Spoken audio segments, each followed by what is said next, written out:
आदमी बाहर जाता है, 10 लोग मिलते हैं, आप मेरे पास आ जाओ, मेरे पास आ जाओ, तो उसमें उसको एक राइट आदमी मिलना ना बहुत बड़ा चैलेंज है। नॉर्मली होता क्या है कि लोग अंडर कंस्ट्रक्शन प्रोजेक्ट बेच रहे होते हैं, वो कहते कुछ हैं, आप साइट पे जाके देखोगे आपको कुछ मिलेगा। Hello everyone, welcome back. My name is Pratika Chaudhary, आपकी रियल एस्टेट कंसल्टेंट। और आज मैं आई हूँ एक अनदर गेस्ट के साथ जो मेरे क्लाइंट भी हैं और मैं उनके साथ बहुत टाइम से जुड़ी हुई हूँ, mister Vijay Sharma. Okay, thank you Pratika for having me, thanks lot. बताइए सर, मैं ये जानना चाहती हूँ, इतने टाइम से मैं आपके साथ जुड़ी हूँ और जो भी प्रॉपर्टी मैंने आपको दिलवाई, जैसे अब प्रति ग्रैंड सिटी वाली प्रॉपर्टी का हम एग्जांपल लेते हैं, तो आपका एक्सपीरियंस मेरे साथ कैसा रहा? एक्सपीरियंस मेरा बहुत अच्छा रहा। ओके। स्टार्टिंग में जब आपने मुझे ये एक्सप्लेन किया था तो मैं एक्चुअली उसमें रेडी नहीं था लेने के लिए, या लेकिन जिस हिसाब से आपने मुझे बताया और जो आपने मुझे एक ओरिएंटेशन दिखाया कि शायद इसका फ्यूचर इस टाइप से होने वाला है, और एग्जैक्टली आज 4 सालों के बाद मुझे वही सब कुछ मिल रहा है यहाँ पे। दैट्स और थैंक यू सो मच, आपने मुझे सजेस्ट किया और आज मैं यहाँ पे हैप्पीली रह रहा हूँ। That's really great. और अगर मैं इसमें ये बात करूँ कि जैसे प्रॉपर्टी एप्रिशिएशन की, तो उस टाइम पे जो आपको रेट मिला था और अभी जो रेट है, तो आपने कितना परसेंट तक प्रॉफिट आपने देखा है मार्केट में कि हाँ आपको मिला है? काफ़ी अप्रिशिएट हो गया। पहले तो ये आई थिंक ये 8000 के आसपास में हमने लिया राइट। था, और इस समय आपका ये 12,500 के आसपास में चल रहा है। ओके। यहाँ जो नई प्रॉपर्टीज़ बन रही हैं वो भी, क्योंकि एरिया इंक्रीज कर हो रहा है, एरिया राइट। इम्प्रूव हो रहा है, इसलिए अप्रिसिएशन तो अच्छा है। ओके। और जो मैंने सोचा था, जो आपने एलोबरेट किया था, आई थिंक वो मीट कर रहा है। तो अभी कोई ऐसे आपके रियल एस्टेट के बारे में कोई कुछ जानना है कि फ्यूचर में कभी इन्वेस्ट करना है, तो कौन सा क्या चल रहा है अपडेट्स के बारे में, लाइक यमुना पे अच्छा है या कहाँ पे? आपके माइंड में ऐसा कुछ है कि कौन सा एरिया अभी ज़्यादा अच्छा बूम कर रहा है आपके अकॉर्डिंग? जो आउटर के एरिया है, मेरे हिसाब से जो भी आपके हाईवे से टच एरिया है, जो हाईवे के किनारे एरियाज है ना, तो आई थिंक वो ज़्यादा बूम करेंगे, क्योंकि आज के डेट में दिल्ली और एनसीआर के जो ट्रैफिक की प्रॉब्लम है ना, वो राइट। सबसे बड़ा इशू है। और राइट। आने वाले टाइम में ये बढ़ते ही जाना है, क्योंकि जैसे जैसे पॉपुलेशन इंक्रीज कर रही है, लोग शिफ्ट हो रहे हैं दिल्ली और एनसीआर में, राइट। तो ट्रैफिक तो आने वाले टाइम में बढ़ना ही है। बिल्कुल। तो जो हाईवे के किनारे हैं या जो ऑन द बैंक हैं, आई थिंक वो ज़्यादा बेटर रहेंगे। ओके। विजय जी, मेरा एक सवाल है। जैसे आप जब प्रॉपर्टी सर्च कर रहे थे, तो उस टाइम पे भी आपकी काफ़ी लोगों से बात हुई होंगी, तो उस टाइम पे आप क्या क्या प्रॉब्लम्स फेस कर रहे थे, फिर आप मुझसे मिले और उसके बाद आपकी चीज़ें सॉल्व हुई और फिर आपने प्रॉपर्टी फाइनल की मेरे थ्रू? देखिए प्रतिया जी, क्या होता है ना कि कोई भी आदमी कोई प्रॉपर्टी खरीद रहा है, हम्म। चाहे वो इन्वेस्टमेंट पर्पज हो उसका, या वो अपने एंड यूजर हो, वो अपना रहना चाह रहा हो। प्रॉपर्टी खरीदना आदमी का लाइफ का एक बहुत बड़ा डिसीजन होता है। राइट। शायद अपने लाइफ भर की कमाई लगा के और एक डिसीजन ले रहा होता है। बिल्कुल। तो होता क्या है ना कि उसके मन में बहुत सारी शंकाएं होती हैं। हम्म। मैं जहाँ ले रहा हूँ ठीक है नहीं है, कल को यहाँ पे और किसी तरह की कोई दिक्कत तो नहीं आ जाएगी, कल को अप्रिसिएशन होगा या नहीं होगा। क्योंकि जो आदमी अपनी लाइफ टाइम की सेविंग लगा रहा है, तो उसके लिए तो बहुत बड़ा डिसीजन है ना। 100%। तो जो भी आदमी ले रहा है ना, तो उसको थोड़ा सा टाइम चाहिए होता है। बिल्कुल। एक बात और होती है कि आज के डेट में बहुत सारे ब्रोकर हैं। बिल्कुल। उसको आदमी बाहर जाता है, 10 लोग मिलते हैं, आप मेरे पास आ जाओ, मेरे पास आ जाओ, देने वाले 10 लोग होते हैं, बिल्कुल। उसको एलेबरेट 10 लोग करते हैं। बिल्कुल। वो किस पे विश्वास करे? राइट, ये बहुत ये बड़ा बहुत चैलेंज है। बड़ा चैलेंज है। राइट। तो उसमें उसको एक राइट आदमी मिलना ना बहुत बड़ा चैलेंज है। ये तो है। जी। तो जब आप मुझसे मिले तो आपको चीज़ें नॉर्मल लगी और फिर नॉर्मल आपने लगी। फाइनल किया? मैंने बहुत सारे लोगों को देखा। हम्म। क्या होता है कि वो कहते कुछ हैं, आप बिल्कुल। साइट पे जाके देखोगे आपको कुछ मिलेगा। राइट। नॉर्मली होता क्या है कि लोग अंडर कंस्ट्रक्शन प्रोजेक्ट बेच रहे होते हैं, हम्म। जो कि केवल हवा में होता हम्म। है ना। उसको केवल बड़े बड़े ख्वाब दिखाए जाते हैं, भाई यहाँ पे ये बनेगा, यहाँ पे ऐसे होगा, यहाँ पे ऐसे होगा। वो बेचारा उस समय तो कन्विंस हो जाता है, बिल्कुल। लेकिन 6 महीने बाद, साल भर बाद जब वो साइट पे जाता है और हम्म। उसको उस हिसाब से चीज़ें नहीं मिलती हैं, तो वो तो ठगा हुआ महसूस करेगा ना। बिल्कुल, उसकी तो लाइफ की। उसके लिए एक अच्छा, उसको सजेस्ट करने वाला आदमी मिलना, एक पार्टनर मिलना बहुत ज़रूरी होता है। राइट। उसके बिना शायद उसका डिसीजन बहुत टफ होगा, लेकिन बिल्कुल। अगर एक अच्छा आदमी मिल जाता है तो शायद उसके लिए थोड़ा आसान हो जाता है। ईजी हो जाती हैं हाँ जी, हाँ चीज़ें। जी। ऑल्दो वैसे अब अंडर कंस्ट्रक्शन वाली प्रॉपर्टीज़ भी, अब तो कोई भी ऐसा प्रोजेक्ट नहीं है जो हुँ, रुकेगा। आने वाले टाइम में सभी डिलीवर होंगे ही, बिकॉज़ एनबीसीसी हो गया या फिर ये सारे जितने भी गवर्नमेंट ने ये रूल ही कर दिया है कि जितने भी रुके हुए प्रोजेक्ट्स हैं पहले वो बनेंगे और उसके बाद ही फिर कोई नया प्रोजेक्ट आएगा जिस भी एरिया में पर्टिकुलर। जैसे नोएडा एक्सटेंशन में भी पुराने काफ़ी सारे प्रोजेक्ट्स रुके हुए हैं जो उन पे अभी वर्किंग चल गई है, जेवी हो गया है, नया बिल्डर कोई इसमें आ गया है, तो सभी डिलीवर हो रहे हैं, चीज़ें अब नॉर्मल हो रही हैं। जी जी जी। तो अभी ये वाला इश्यू तो आने वाले टाइम में नहीं ही किसी को फेस ठीक करना है, पड़ेगा। बट ये चीज़ क्योंकि आप उस फील्ड में हो ना, राइट। ये आपको अच्छे से मालूम है, लेकिन बिल्कुल जो है। आदमी पहली बार खरीदने जा रहा है ना, शायद उसको नहीं मालूम है, या उसको राइट। मालूम भी है तो उस चीज़ पे बिलीव नहीं कर पाता है, बिलीव नहीं कर पाता। और राइट। ये एक बहुत बड़ी प्रॉब्लम उसकी, ये तो है। बहुत बड़ी प्रॉब्लम है ये। पूरी लाइफ में मतलब अर्निंग्स वो लगाता है वहाँ पे, तो एग्जैक्टली सोचना एग्जैक्टली तो बनता ही है। एग्जैक्टली। हाँ, मतलब नॉर्मल भी कुछ लेने जाते हैं तो वहाँ पे भी और बार्गेनिंग भी करते हैं, नेगोशिएशंस भी करते हैं, मतलब जी छोटी से छोटी चीज़ के लिए जी भी। और जी जब जी। कोई 1 सीआर 2 सीआर लगाता है हम्म, तो ये बिल्कुल ही जायज़ है कि उसको करना ही चाहिए। करना ही चाहिए। और दूसरी बात, वो अपने सामने एग्जाम्पल देखता है ना, बहुत सारे प्रोजेक्ट हैं, जैसे राइट। किसी के नाम ले लें तो ठीक नहीं है, लेकिन बिल्कुल। बहुत सारे प्रोजेक्ट हैं आज के डेट में, अगर आप जाके उनको देखोगे हुँ, तो शायद जो वहाँ पे लगाया होगा जिसने पैसा, हुँ। तो शायद वो दुखी ही होगा खुश होने के बजाय, बिल्कुल, बहुत जबकि उसकी सारे। एक्सपेक्टेशन कुछ रही होगी।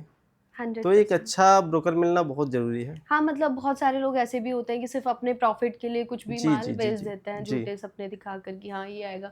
ऑल्दो उनको पता होता है कि ऐसा कुछ नहीं होने वाला है, बट स्टिल अपनी कमीशंस के लिए कर लेते हैं लोग कर ऐसा। लेते हैं। तो एक ट्रस्टेड रियल्टर होना भी बहुत ज़रूरी बहुत है। ज़रूरी है।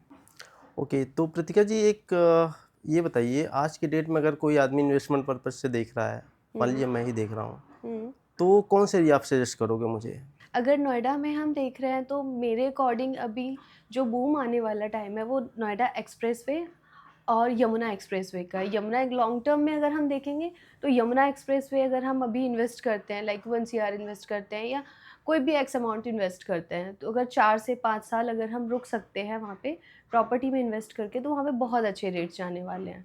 बिकॉज़ वहाँ पे एक बारी बबल आ चुका है और अभी स्टेबल है और अब से आने वाले 4 से 5 साल में वहाँ पे इतना आईटी हब्स आ रहे हैं, जेवर एयरपोर्ट आ गया है और जितनी भी डेवलपमेंट अनाउंस हुई है उसके अकॉर्डिंग आने वाले 5 साल में बहुत अच्छा बूम आने वाला है नोएडा एक्सप्रेसवे पे ओके। और यमुना एक्सप्रेसवे दोनों पे। नोएडा एक्सप्रेसवे तो ऑलमोस्ट मतलब डेवलप्ड भी है, वहाँ पे इतने सारे अच्छे बड़े-बड़े बिल्डर्स आ चुके हैं, लाइक M3M आ गया है जो जैकब एंड को लेकर आया है और स्मार्ट वर्ल्ड भी आ गया है, एलिसाप भी आ रहा है, तो काफ़ी सारे अच्छे ब्रांड्स आ रहे हैं वहाँ पे भी। अगर प्लान करते तो ये भी अच्छे ऑप्शंस हैं। दूसरा एक क्वेश्चन ये है कि अगर आदमी आज की डेट में जाता है इन्वेस्टमेंट करने के लिए, तो आप हुँ, क्या सजेस्ट करते हो? वो कॉमर्शियल में इन्वेस्टमेंट करे, वहाँ पे उसको अच्छे रिटर्न मिलेंगे, या ओके। वो रेजिडेंशियल में भी जा सकता है, फ्लैट्स वगैरह भी ले सकता है? देखिए बेटर क्या रहेगा? दोनों ही अलग तरीके के इन्वेस्टमेंट है। लाइक हुँ, फ्लैट्स में ये अगर हम फ्लैट्स में अगर बात करें अगर इन्वेस्टमेंट की सिर्फ तो वहाँ पे आरओआई बहुत कम होता है। रेजिडेंशियल में आरओआई हमेशा ही कम होता है और हुँ, हम कमर्शियल में जाते हैं तो कमर्शियल में आरओआई स्टार्ट ही 6% 7% से होता है। हुँ, साथ में उसके रेट्स भी बहुत जल्दी एप्रिशिएट होता है क्योंकि मार्केट बेसिकली ब्रांड कौन सा है, किस ब्रांड के साथ आप जा रहे हो और आसपास का जो मार्केट है वो कैसा है, वहाँ पे कितने सोसाइटीज़ हैं, कितनी सोसाइटीज़ को गैदर करेगा वो, हुँ, उसके हिसाब से उसके रेट्स बढ़ते हैं। जैसे हम शॉप में ही अगर जाते हैं तो शॉप अगर चल गई, मार्केट चल गया वहाँ पे, बिल्डर ने अच्छे से लीज़्ड आउट कर दिया, लीजिंग राइट्स अच्छे हैं, बिल्डर के कनेक्शंस अच्छे हैं कि वो लीज़्ड आउट खुद प्रॉपर्टी कर रहा है, तो चलने के ज़्यादा चांसेस होते हैं। तो सबसे पहले हमें ये वेरीफ़ाई करना ज़रूरी है कि बिल्डर की लीज़िंग कैसी है, लास्ट उसके प्रीवियस प्रोजेक्ट्स की जो उसने डिलीवर किए हैं, वहाँ पे उसने कंपनीज़ को, ब्रांड्स को लेकर आया है या नहीं लेकर आया है। तो ये सारे फैक्टर्स भी बहुत डिपेंड करते हैं कमर्शियल पे। अगर कमर्शियल एक बार को चल गया तो बहुत अच्छा एप्रिसिएशन देकर जाता है और वो नहीं चला, गलत बिल्डर के साथ आपने इन्वेस्ट कर लिया, गलत लोकेशन पे इन्वेस्ट कर लिया, तो वो फिर एक लायबिलिटी बन जाती है लॉन्ग टर्म के लिए। ओके। अच्छा, आप इसको कैसे देखते हैं? जैसे अगर हम किसान चौक पे देखें, हुँ, गौर की मार्केट बड़ी हुई है बिल्कुल, और उनको बने हुए भी काफ़ी टाइम हो गया, बहुत टाइम हो गया उनको। और आज के डेट में आप जाके वहाँ पे देखो तो पूरा सन्नाटा फैला हुआ है। हाँ, आप सोचो, जिसने पैसा उस समय वहाँ पे लगाया होगा, बिल्कुल, आज के डेट में उसकी क्या हालत होगी। ये बहुत अच्छा जबकि सवाल है। गौर जो है, एक तरीके से देखा जाए तो एक ट्रस्टेड ब्रांड ब्रांड भी है, बिल्कुल, प्रोजेक्ट भी टाइमली दे रहा है, 100%। बट वहाँ तो टोटली फेल है ना ये। तो इस चीज़ को कस्टमर के पॉइंट ऑफ व्यू से आप कैसे बताना चाहोगे? कस्टमर के पॉइंट ऑफ व्यू से मैं बताना चाहूँगी कि वहाँ पे क्या हुआ है ना, लाइन से इतने सारे प्रोजेक्ट्स आ गए, मीन्स सप्लाई ज़्यादा हो गई है और डिमांड नहीं है। और ऐसा नहीं कि डिमांड आएगी नहीं, आएगी, बिकॉज़ मेट्रो सपोज़ हुआ है, तो वहाँ पे ऑफिसेज भी स्टार्ट होंगे, कन्वीनियंट हो जाएगा लोगों के लिए, तो होगा 4 से 5 साल में सारा का सारा भर जाएगा। वो अभी डिमांड उतनी नहीं है क्योंकि अभी वहाँ पे डेवलपमेंट चल रहा है, प्रॉपर वो आने में बहुत सारे प्रोजेक्ट्स हैं जो आने वाले हैं, लोग वहाँ पे शिफ्ट हो रहे हैं, तो वहाँ पे जैसे जैसे क्राउड बढ़ेगा वैसे वैसे ये भी चलना स्टार्ट हो जाएंगे, बट थोड़े से टाइम टेकिंग है, डैट में तो जा टाइम ही रहे हैं टेकिंग है। क्लाइंट्स। ऑब्वियस है कि मतलब इतने टाइम से उन्होंने इन्वेस्ट किया हुआ है, ना तो वो रेंट आउट हो रहे हैं, ना उनके रेट्स कुछ राइट, खास अभी बढ़ रहे हैं, राइट, तो उनको मतलब लेना ही नहीं चाहता कोई, रेट्स तो कैसे ही बढ़ेंगे। वही बात है। बट ये है 4-5 साल में उनका हो जाएगा। कॉमर्शियल में यही देखा गया है, अगर कोई चीज़ फेल होता है ना तो वहाँ पे डिजास्टर हो जाता है, फिर वहाँ एग्जैक्टली पे उस अब जिस आदमी ने पैसा लगाया उसके लिए तो बहुत ही नुकसान वाली बात है ना। बिल्कुल। तो इस चीज़ को कस्टमर के कैसे इंश्योर करें? जैसे आप लोग सजेस्ट करते हो, ब्रोकर हमें सजेस्ट करता है, वो तो सब अच्छा ही बताता है, बिल्कुल। बट कस्टमर के पॉइंट ऑफ व्यू से आप देखो तो वो कैसे इस चीज़ को इंश्योर करे, उसको कॉन्फिडेंस कैसे आए? इस प्रोजेक्ट को लेकर, नहीं, किसी को मैं ऐसे किसी भी मान लीजिए प्रोजेक्ट को मैं लेकर। इन्वेस्टमेंट करना चाह रहा हूँ, हुँ, मेरे को एक शॉप लेनी है, मेरा बजट 1 सीआर का है, हुँ, बट मेरे को कॉन्फिडेंस कैसे आए कि भाई यहाँ पे हम लेंगे तो हमारे लिए बेहतर ही होगा वो।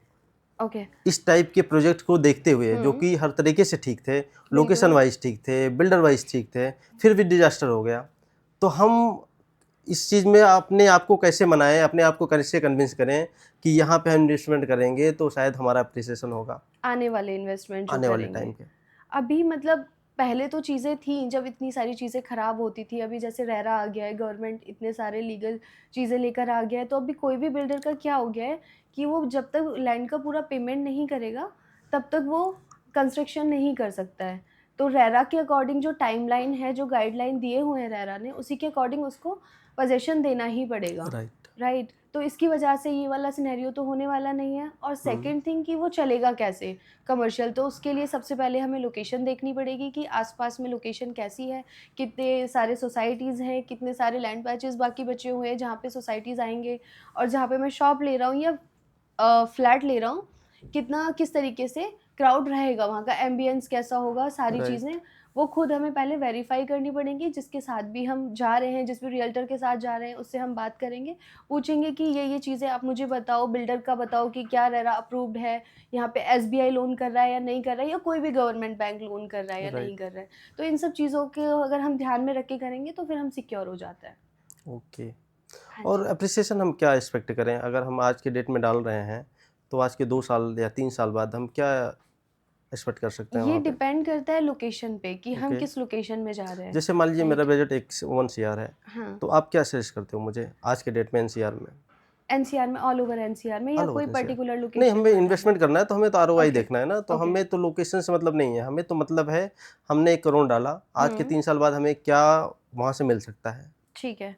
जैसे अगर हम 1 करोड़ लगाते हैं तो आज की डेट में जो मेरे पास कई सारे ऑप्शंस हैं 1 सीआर के लिए, कमर्शियल में भी हैं, रेज़िडेंशियल में भी हैं।